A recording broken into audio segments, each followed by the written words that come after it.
Kami bersyukur kepadamu, Engkau segala-galanya, pedoman hidup kami, pelita bagi kaki, terang bagi jalan kami. Sampaikan firman-Mu, didik kami sekali lagi dalam jalan-jalan Tuhan, agar kami berubah, agar hidup kami dijaga. Sembunyikan hamba di balik salib-Mu. Terima kasih Yesus, dalam nama-Mu kami berdoa. Haleluya, amin. Praise the Lord. Ambil Alkitabnya, ambil catatannya. Kita akan banyak mencatat hari ini. Saya berikan sebuah renungan yang saya beri judul 10 perintah Allah dari sudut pandang kasih. Sekali lagi, 10 perintah Allah dari sudut pandang kasih. Gini loh, sambil kita buka di Matius 22 ya, buka dulu di situ. Perintah Tuhan itu nggak berat sama sekali jikalau kita mengerti maksud ilahi. Kalau kita tangkap isi hatinya dan maksud-maksudnya yang mulia, perintah Tuhan tidak jadi beban, malah jadi berkat buat kita. Untung ada perintah itu. Dan apalagi kalau hati kita dipenuhi dengan kasih, jiwa kita dengan cinta, maka kita akan dijaga karena perintah-perintah Allah. Sebenarnya perintah Tuhan itu bukan untuk mengekang kita atau membuat hidup kita jadi ada banyak sekali jangan-jangannya, jangan itu, jangan ini. Malahan perintah-perintah Tuhan itu boundary. Iblis perlu visa untuk masuk ke dalam kehidupan kita. Dan kalau kita nggak izinkan karena kita taat pada firman, dia nggak bisa apa-apa. Jadi perintah Tuhan itu perlindungan. Dia protection. Dan setiap perintah Allah yang kita kenal 10 itu semua adalah protective values. Atau nilai-nilai perlindungan hidup kita. Dan apa yang saya segera sampaikan ini adalah fondasi kita di dalam kehidupan sehari-hari. Jadi jangan pernah lupakan. 10 perintah Allah, hafal nggak? Kita harus hafal di luar kepala. Gampang sih kalau kita pakai cara kita mikirkan yang nomor 1 apa, 2 apa, 3 itu berurutan. Nanti asosiasi otak kita itu bisa nangkap sendiri. Tapi harus diingat karena ini adalah moralitas kita. Ini fundamental di dalam kehidupan bermasyarakat. Bayangin bangsa atau negara yang tidak punya 10 perintah Allah. Wah celaka, saya nggak mau tinggal di negeri itu. Bisa terjadi pembunuhan dan nggak apa-apa. Dan secara individu itu pedoman saya, itu pegangan saya sebagai seorang anak Tuhan. 10 perintah Allah tersebut saya tangguhkan dulu, nanti saya akan sebut satu persatu, tapi sebelumnya kita lihat dulu perintah yang pertama, atau hukum yang terutama. Matius 22 ayat yang ke-37 sampai 40 bunyinya, jawab Yesus kepadanya, kasihilah Tuhan Allahmu dengan segenap hatimu, dan dengan segenap jiwamu, dan dengan segenap akal budimu. Itulah hukum yang terutama dan yang pertama. Dan hukum yang kedua, yang sama dengan itu ialah kasihilah sesamamu manusia seperti dirimu sendiri. Pada kedua hukum inilah tergantung seluruh hukum Taurat dan kitab para nabi. Ayat 40 kita baca bersama-sama karena itu intisari. 2, 3. Pada kedua hukum inilah tergantung seluruh hukum Taurat, 10 perintah Allah, dan kitab para nabi, semua janji. Kedua hukum ini apa ya? Apakah juara 1, juara 2, yang satu juara, satu runner up-nya? Sebenarnya yang satu tidak bisa berdiri sendiri tanpa yang lainnya. Yang pertama terutama tentunya kasihilah Tuhan Allahmu dengan segenap hatimu dan dengan segala sesuatu. Tapi mengasihi Allah pasti berimbas ke mengasihi sesama manusia. Kalau nggak gitu, semua kasih kita kepada Tuhan itu omong kosong belaka. Bagaimana kita bisa mengasihi dia yang nggak kelihatan kalau kita membenci yang kelihatan? Karena itu ayat 39 tadi, dan hukum yang kedua, lalu dilanjutkan yang sama dengan itu. Disamakan loh ya. Bukan hanya diakui. Berarti disetarakan dengan hukum pertama yaitu kasihilah Allah. Kalau kita nggak bisa mengasihi manusia, berarti kita tidak mengasihi Tuhan. Dan hukum yang kedua yang sama dengan itu ialah kasihilah sesamamu manusia seperti dirimu sendiri. Coba diingat baik-baik. Dua hukum ini rangkuman. Seluruh hukum Taurat. Ya. Dan 10 hukum atau 10 perintah Allah. Serta semua kitab para nabi di perjanjian lama. Semua bergantung pada dua hukum ini. Kasihilah Allahmu dengan segenap hati, kasihilah juga sesamamu manusia seperti dirimu sendiri. Di atas kedua hukum ini tergantung semua firman yang lainnya. Betapa penting dan hebatnya kasih itu. Kalau kasih sudah memenuhi hati, sekarang kita mengerti kenapa 10 perintah Allah diberikan. Kalau kita hatinya dipenuhi cinta, kita baru bisa melihat ternyata 10 perintah Allah itu mudah. Saya bantu ya. Sembari kita hafalkan satu persatu, jangan dilupakan. Kalau perlu, dipasang tulisan itu di tembok rumah. Supaya seluruh keluarga kita ingat apa yang menjadi kehendak Allah. Dan supaya kita juga punya prinsip yang jelas. Larangan-larangan apa? Supaya jangan sampai kita nanti jatuh dalam dosa. Lalu kita menyesal kemudian. 10 perintah Allah itu rangkumannya saya berikan nanti. Akan muncul di layar atau di layar Anda. 10 perintah Allah itu diambil dari Keluaran pasal 20 tapi panjang. Jadi saya rangkumkan. Bunyinya demikian. Yang pertama, nomor 1, jangan ada padamu Allah lain. Yang pertama dulu, bagaimana kita memandang perintah Allah yang pertama. Dari 10 perintah Allah nomor 1 ini, dari sudut pandang kasih gimana? Gini ya, ngapain sih? Ngapain kita itu tukarkan Allah dengan apapun juga? Karena dari Allah lah segala sesuatu. Kalau satu-satunya yang patut mendapatkan kasih kita ya Tuhan Yesus. Dia bukan hanya menciptakan kita. Dia juga menebus kita kembali setelah kita berbuat dosa. Dialah yang memberi harapan baru, keselamatan jiwa kita dari dirinya. Karena itu kasih kita tertinggi harus kepada Tuhan. Karena kita paling berhutang budi ya pada Tuhan Yesus. Dan buat apa kita itu maunya menambahkan dalam koleksi yang kita sembah. Buat apa? Allah satu aja seumur hidup kita kasih nggak habis-habis kok. Kalau kita hidup bisa sampai umur 80 bahkan 90, itu pun nggak cukup waktu. Allah itu satu saja tidak selesai-selesai untuk kita kasih. Kita nggak pernah bisa menguasai. Siapa yang mengenal dia secara sempurna? Satu aja nggak bisa kelar kok. Kenapa harus tambah-tambah? Itulah sebabnya orang yang suka tambah-tambahkan Allahnya. Untuk menambahi koleksinya, Yesus plus ceritanya. Apa bisa mencintai lebih dari satu Tuhan? Apalagi Allah Bapa, Allah Putra, Allah Roh Kudus. Allah kita Esa ya. Jangan berkata Tuhannya orang Kristen itu ada 3. Enggak. Tapi Allah kita itu begitu penuh, begitu lengkap, begitu sempurnanya dalam pribadi Allah Bapa, Allah Anak, Allah Roh Kudus. Bayangin, untuk menyelami pribadi Allah Bapa, Allah Putra, Allah Roh Kudus ini aja, seumur hidup kita, kalau kita bisa hidup 120 tahun juga, itu aja nggak pernah kita akan bisa cukup mengasihinya. Loh kok ditambah-tambah? Kenapa ditaruh sesuatu yang lain di samping Tuhan Yesus?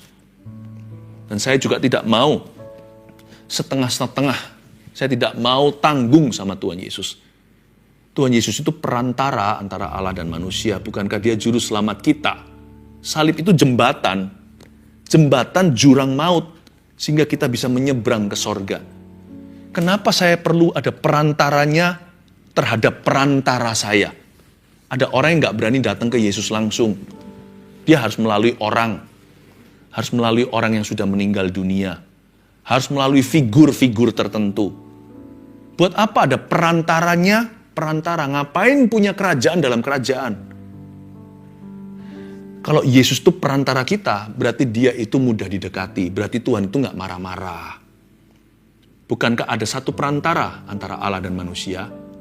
Buat apa Yesus plus-plus? Kalau Yesus plus-plus, berarti Yesus minus-minus. Berarti Yesus dikurang-kurangi.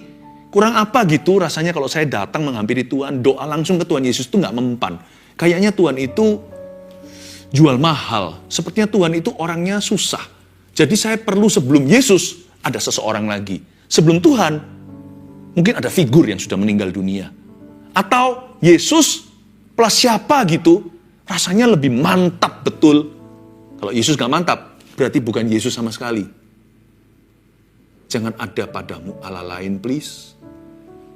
Jangan ditambah, jangan dikurang. Jangan Yesus plus-plus, jangan Yesus minus-minus. Yesus cukup bagiku, katakan begitu. Yesus cukup bagiku. Dan satu Yesus ini akan kukasihi seumur hidup.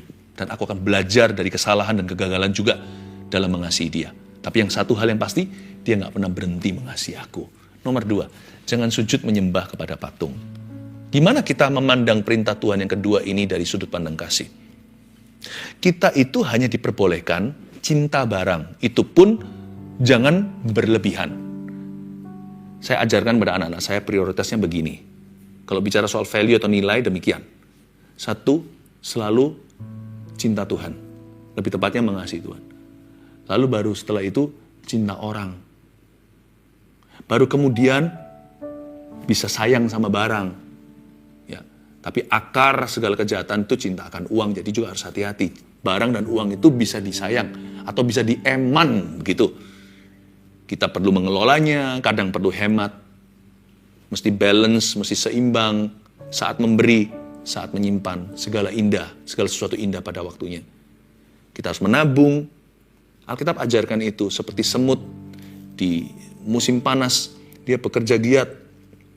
Belajarlah dari itu supaya kita berhikmat. Lalu juga menginvestasikan dengan benar. Karena talenta tidak boleh disembunyikan di bawah tanah. Tapi harus dikelola. Saya ngerti semuanya. Tapi semua barang dan uang itu hanya pengelolaan. Bisa dieman atau disayang. Sayang di sini bukan sayang kasih sayang. Sayang di sini itu belajar untuk bijaksana. Tapi kalau bicara soal barang dan benda, uang, materi, duniawi, jangan sampai taruh hati. Hati jangan melekat di situ. Apalagi buatan tangan kok disembah. Kita itu nggak bisa dan nggak boleh untuk mengasihi barang. Termasuk berhala buatan tangan manusia. Dilarang memberi cinta. Apalagi memberi kasih. Coba bayangkan kalau andai kata seorang teman Anda memperkenalkan diri begini. Oh, kenalkan ini istri saya. Lalu dia tunjuk kepada meja perabotannya. Semua orang berkata dia nggak waras alias gila. Kenapa kita memperbolehkan diri sendiri sujud menyembah kepada sesuatu yang dibikin oleh manusia yang berdosa? Jangan sujud menyembah kepada patung. Perintah kedua. Pertanyaannya bukan nggak boleh. Ngapain mengasihi barang? Buat apa mencintai benda? Itu hanyalah benda doang. Itu hanyalah barang saja. Buatan, bahkan bukan ciptaan. Grafiran, ukiran, bikinan manusia. Mau produksi massal kek? Atau adalah prakarya tangan. Pokoknya itu tangan orang. Jangan taruh kasih pada barang. Jangan sujud menyembah kepada patung. Dari sudut pandang kasih, it doesn't make sense. Karena manusia hanya bisa berhubungan dengan yang hidup. Coba kalau Anda melihat ada satu orang tidur dengan satu balok kayu. Seperti itu suaminya. Pikiran Anda apa? Ih, kok begini? Tapi ketika itu kita ukir dengan benar, kita sujud menyembahnya dan menamakan Tuhan. Kenapa tidak ada orang yang memikirkan demikian? Cintai Tuhan, kasih Tuhan Allahmu dengan segenap hatimu. Dari sudut kasih, it doesn't make sense. Itu tidak masuk akal. Yang ketiga, jangan menyebut nama Tuhan dengan sembarangan. Susah, pastor. Saya udah biasa begini, suka mengumpat. Dikit-dikit tut, dikit-dikit tut, tut, tut. Jadi orang Kristen kan nggak boleh mengumpat. Nggak boleh sumpah serapah kebun binatang atau bahkan seksualita di mulut kita ini yang kotor-kotor begitu. Susah. Gini aja. Nggak susah sebenarnya. Susah nggak itu kan Anda atur sendiri. Tergantung hatimu di mana cintanya, di mana hatimu berada, di mana hartamu berada, di situ hatimu berada. Tergantung apakah ada cinta. Tergantung apa atau siapa yang kau kasih. Contohnya kalau saya sangat-sangat mengasihi ayah saya, lalu kalau ada orang sembrono dan berkata, papamu itu. Wah, zaman dulu saya bisa berkelahi sama orang itu. Kamu jangan bilang gitu ya. Soal ayah ibuku. Kita sendiri nggak terima. Coba bayangkan. Mulut kita dipakai untuk Jesus ini, Jesus itu. seperti di Hollywood. Kita akan sakit hati sendiri karena lidah bibir kita mengucapkannya. Dan ketika kita mendengar orang lain melakukannya, jangan marah sama mereka, jangan dipukuli ya. Jangan seperti Petrus yang potong telinga orang, sebab saat ini senjata kita adalah senjata rohani, bukan senjata duniawi. Tapi doakan mereka, namun jangan ikut-ikutan. Lalu jangan diri sendiri juga suka mengumpat. Mulut kita dipakai untuk mengucapkan sesuatu itu kalau hati kita cinta. Dan kita tahu bahwa perkataan kita bisa melukai Tuhan, kita pasti nggak mau. Pasti nggak mau. Nggak ada orang kan yang kecanduan sakit penyakit. Aku kecanduan nih. Candu apa? Saya kecanduan untuk membenturkan kepala saya ke tembok sampai berdarah-darah. Kayaknya enggak deh kalau orang waras. Kenapa? Sakit itu sakit soalnya. Sakit itu nggak enak dan sakit akan dihindari. Dia nggak mau sama sekali. Jikalau hati Anda mengasihi Tuhan, perkataan-perkataan yang menyakitkan hati Tuhan, Anda nggak akan kecanduan. Contohnya mengumpat. Anda pasti menghindari hal itu. Kenapa? Karena setiap kali Anda mengucapkannya, karena kasih Anda kepada Tuhan Yesus, Anda sakit hati. Bahkan mendengarkan perkataan sendiri aja bisa sakit hati, apalagi dengarkan perkataan orang lain. Jangan menyebut nama Tuhan dengan sembarangan, apalagi yang vulgar, Yesus ini, Yesus itu. Seperti di film-film Jesus Christ. Saya nggak tahan loh, bukan saya sok rohani atau sok suci. Setiap kali saya dengar gitu rasanya kayak papamu. Itu hati saya itu, kok bisa ya ada anak Tuhan yang suka bergaul dengan orang-orang yang mengumpat melulu. Saya nggak ajarkan kita eksklusif, tapi kita harus doakan mereka. Jangan kita nikmati wangi-wangian mereka. Malah justru jangan jadi teman sepadan. Jadikan mereka ladang misi boleh. Persekutuan Anda harus dengan saudara seiman. Malahan doakan orang-orang demikian. Loh kok kita bisa tertawa terbahak dengan mereka seolah-olah nggak terjadi apa-apa. Bayangkan kalau ayah ibu Anda disumpah serapah di dalam satu golongan. Maukah Anda bergabung dengan golongan itu? Kalau ada kasih, jangan sebut nama Tuhan dengan sembarangan. Disuruh pun saya nggak mau, karena saya sakit hati kalau mendengarnya. Tapi kan saya yang ucapkan kan kebun binatang. Yang saya ucapkan kan bukan Tuhan. Iya, sama saja. Kalau Anda anak Tuhan, Roh Kudus tinggal di mana? Kalau Roh Kudus tinggal di dalam diri Anda. Hati-hati gunakan mulutmu dan mulutku. Tanya ibu hamil.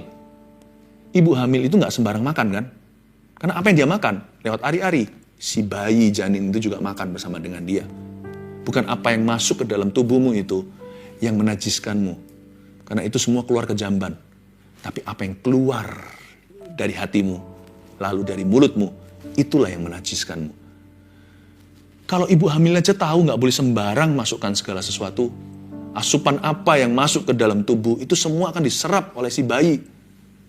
Dan akan diserap oleh si buah hati.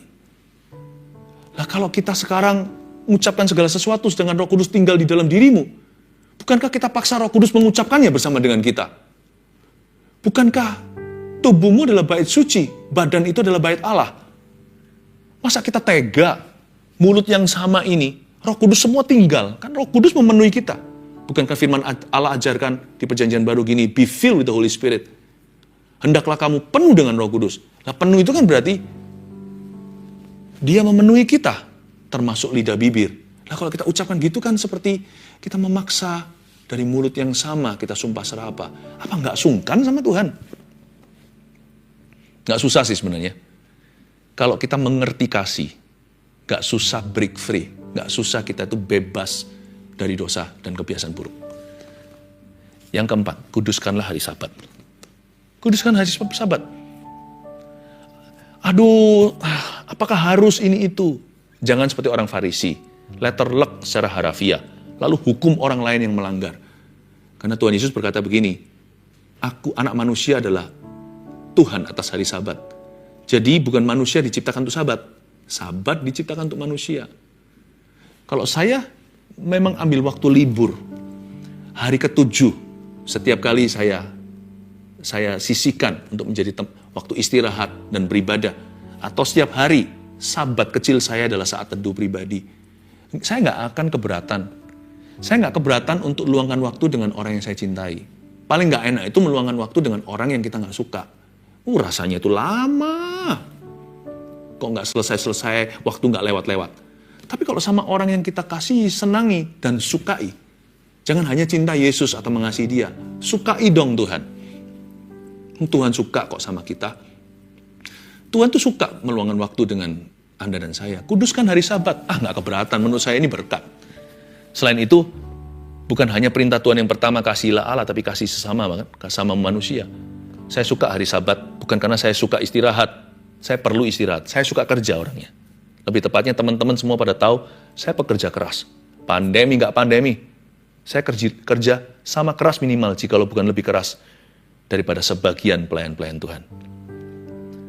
Tapi saya suka Sabat, kenapa? Itu berarti memberi saya waktu, agar saya bisa beri waktu kepada orang-orang yang saya cintai, keluarga, teman, rekan pelayanan, sahabat, istri, anak, orang tua. I love spending time with them. Saya suka giving people I love my precious time. Saya suka memberikan waktu berharga kepada orang-orang yang saya hargai. Dan saya senang loh, setiap hari Rabu dan Sabtu bisa komitmen memberi waktu untuk Anda sekalian, keluarga Saat Teduh. I love you. I love you. Saya percaya investasi ini tidak sia-sia. Dan juga terima kasih kepada semua kru di balik layar. Mereka turut sacrifice atau berkorban bersama dengan kami. Tidak perlu Anda berterima kasih. We are doing this for Jesus. Kita lakukan ini Tuhan Yesus. Ya, yang penting Anda bertumbuh. Jadi nggak sia-sia perjuangan kita. Yang kelima, hormatilah ayahmu dan ibumu. Ini gampang. Ini natural alami. Kecuali kalau orang tuanya jahat bener, lalu meninggalkan anak-anaknya ketika masih kecil, apalagi bayi, lalu nggak ada perasaan sama sekali. Nah, kecuali gitu. Tapi kalau keluarga normal-normal aja, papa mama nggak usah sempurna. Ini perintah kelima paling gampang, sudah alami. Nah, susahnya di mana? Dalam sudut pandang kasih, susahnya di mana? Gini loh, kalau kita mengasihi papa mama, orang tua kita nggak boleh menghormati mereka lebih daripada yang Tuhan perintahkan, tidak boleh juga menguranginya. Paham maksud saya? Presisi, itulah hormat ayah ibu. Ada orang tertentu menghormati papa mamanya, lalu suatu hari menyembah orang tuanya yang sudah mati. Nah, itu berlebihan. Itu bukan hormat. Itu sudah perintahnya ditwisted atau dibengkokkan menjadi sembahlah ayahmu dan ibumu. Saya nggak mau anak saya menyembah saya karena saya tahu saya siapa.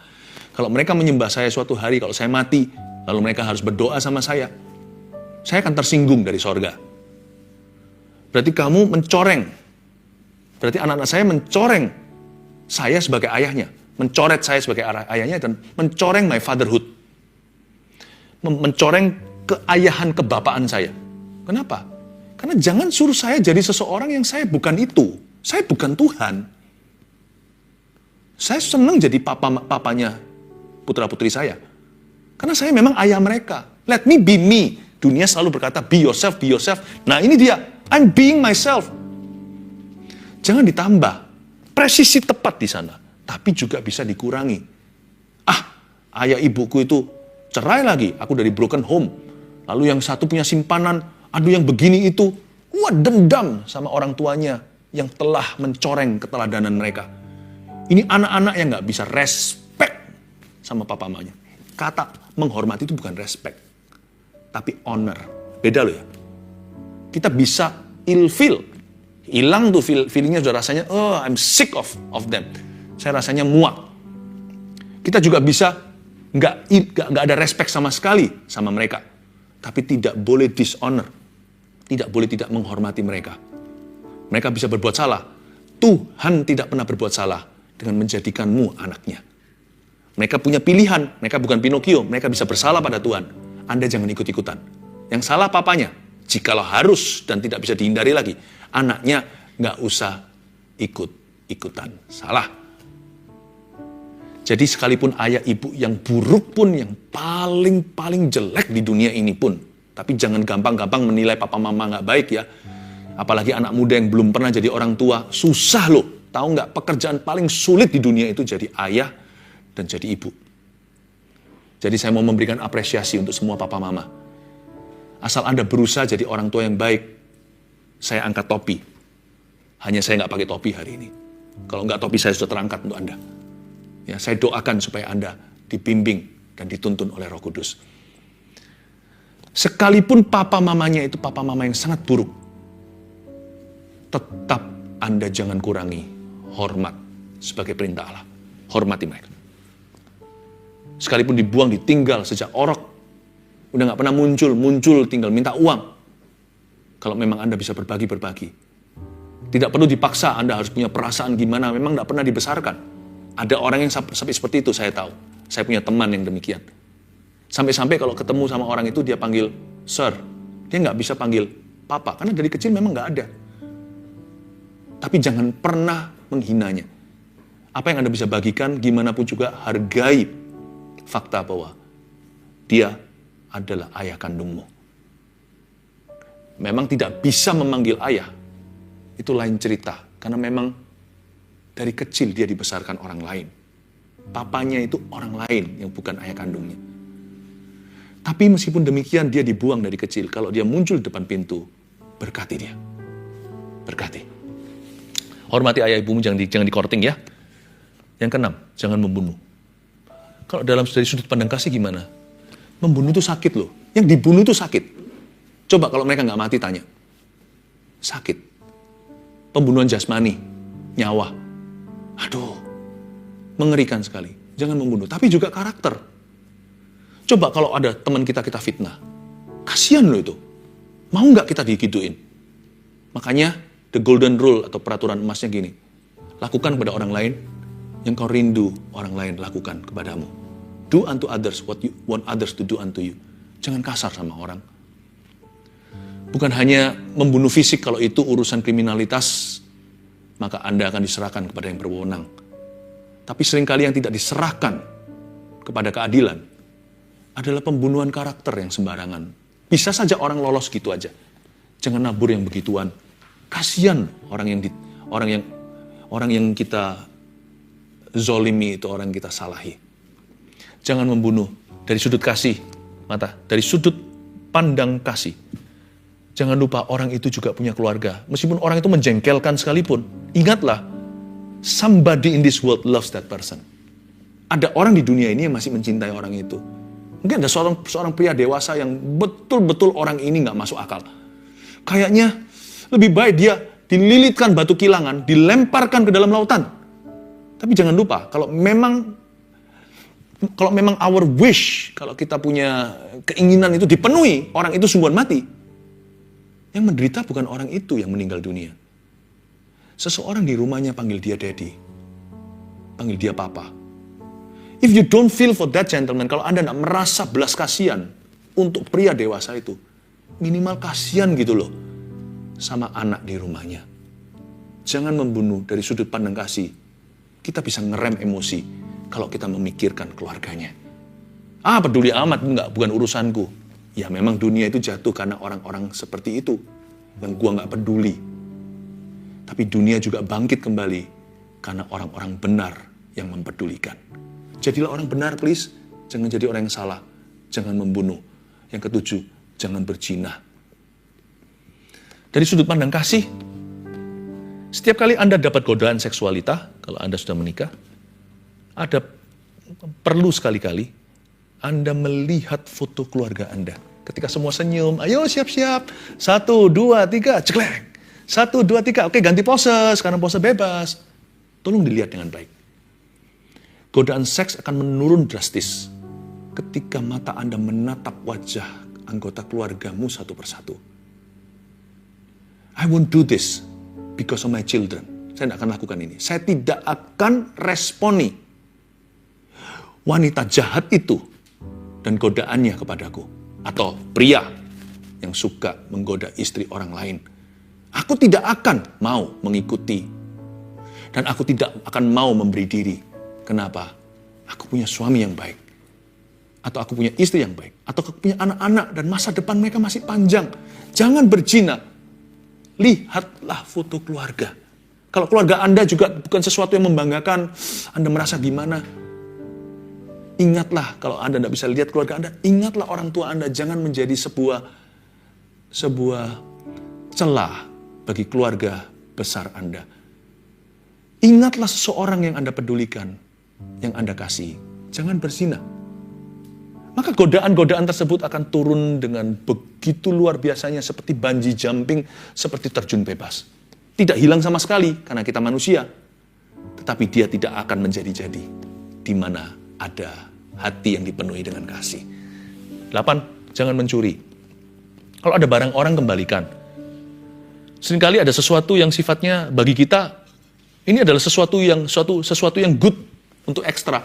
Ya, saya menemukan uang 100.000 nih rupiah di situ.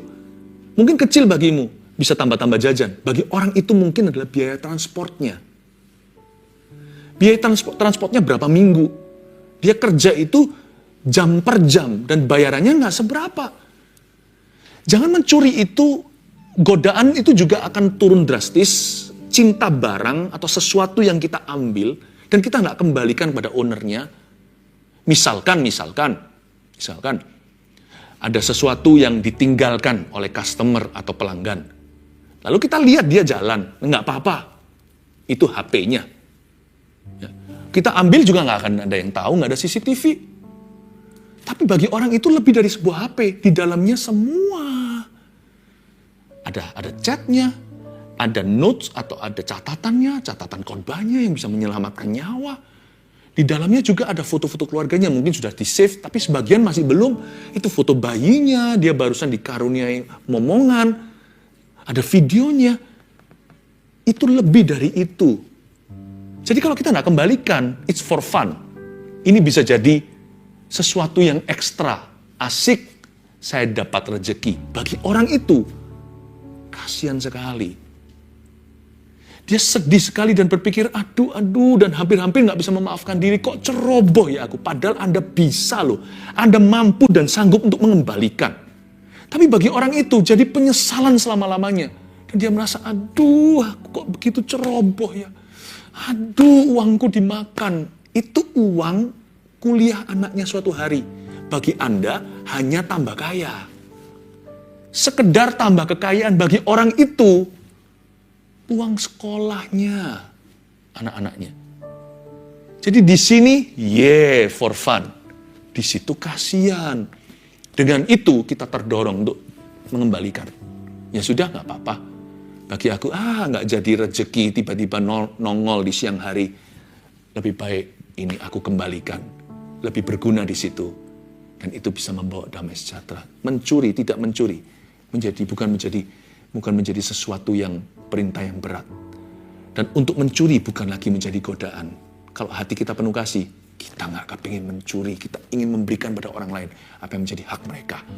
Yang ke-9, jangan mengucapkan saksi dusta. Sama, kalau kita berdusta sama satu orang, kalau itu yang orang lain yang kita fitnah, kasihan, seperti saya katakan tadi. Tapi orang yang percaya dustamu dan dustaku, itu lebih kasihan lagi. Mereka taruh percaya sama kita nih. Masa kita nggak sungkan? Masa kita bisa tidur nyenyak? Masa perasaan kita bisa enak? Andai kata orang yang percaya dusta saya adalah orang yang saya kasihi. Lalu mereka taruh percaya sama saya, ternyata itu bohong. Bukankah mereka saya biarkan berarti meraba-raba di dalam kegelapan? Padahal mereka itu taruh percaya loh sama kita. Tapi kita memberitahu sesuatu yang adalah dusta. Masa bisa kita itu memandang wajah mereka? Masa berani kita bercermin muka kita di kaca? Kita gimana menghadapi diri sendiri, orang begitu percaya kita bohongi dia? Jangan mengucap saksi dusta. Bukan hanya kepada orang yang kita fitnah. Nggak tentu fitnah juga sih dusta itu. Tapi siapapun yang percaya dengan dustamu, orang itu kasihan dia. Kita bisa tipu orang lain yang kita nggak peduli. Tapi hasil tipuan itu yang nikmati keluarga kita. Dan keluarga kita tanpa tahu setiap hari makan virus dosa. Makanannya itu keluar dari uang tidak halal. Ngapain kita itu bersaksi dusta? Kenapa kita tipu kanan kiri? Sedangkan yang diracuni adalah keluarga sendiri. Kan kasihan. Anak-anak tidak tahu bahwa ternyata papanya haram. Yang terakhir, jangan mengingini. Belajar untuk berbesar hati. Belajar untuk mengucapkan kalimat ini. Good for you. Nggak usah iri hati. Kalau ada orang belajar, kita harus melatih hati ini untuk senang ketika lihat orang lain diberkati, ketika mereka sukses, ketika mereka dipakai Tuhan, ketika mereka diurapi. Kalau saya dengar kabar baik, asal dengan cara yang baik mereka mendapatkan keberhasilan itu. Kalau saya dengar ini, atau sama profesi, mereka lebih maju. Saya biasakan dengan kalimat ini, agar jangan mengingini. Well, it's good for you. I'm happy for you. Saya senang untuk Anda. Baik sekali. Paulus pun loh, sesama hamba Tuhan. Padahal Paulus tahu itu motivasinya salah. Dia berkata, nggak apa-apa, aku tetap bersuka cita katanya di Filipi. Sebab bagaimanapun juga, Kristus diberitakan. Baik dengan maksud yang salah, maupun dengan maksud yang tulus. Yang penting Kristus diberitakan. Well, it's good for you. Dengan 10 perintah Allah yang saya baru bagikan kepada Anda, jadilah orang yang baik dan benar. Keluarga Saat Teduh yang saya cintai, mulai hari ini, pandanglah perintah Tuhan dari sudut pandang kasih. Catat 10-10-nya. Jadikan pedomanmu, jangan lupa nomor 1 apa, 2, 3, dan seterusnya. God bless you.